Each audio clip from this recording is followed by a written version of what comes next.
on right now. You might think about the Somali pirates off the Horn of Africa. You might think about, well, a lot of things that have to do with piracy and theft.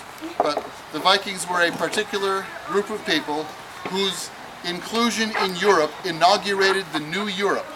The Europe from which French, German, and English kings set off on crusades to move the center of gravity of history from Jerusalem and Constantinople all the way over to Paris and London, where it remains more or less to this day. You guys from New York, just take it, okay? So the truth is that history changed when Europe became one thing. And history is changing again now because of similar processes. I'll leave that to your imagination. What we want the kids to understand from this is that the processes don't belong to history. Well, they don't just belong to history. They belong to us now. So, when you read the news, when you hear your parents talking about things, all right?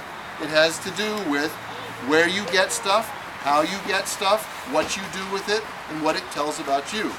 Can you tell something about the Vikings from these things? I think you can. I think, in fact, Miss Natashia's yard is a place where something like a Viking idea emerged. They got animals, they got tools, they got shelter, they got outbuildings. I mean, it's not a new idea. So, yeah, level one is what the Vikings changed into after Europe invited them in.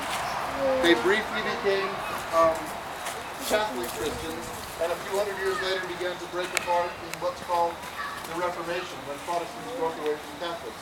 And then the Counter-Reformation came in the 30 Years' War when the Catholics fought back against the Protestants. So an enormous amount of carnage and bloodshed happened as a result of the changes that began in the Viking period. These are all the tables full of the artifacts that they dug out of the hole this week. You guys dug up part of it. It is definitely impressive.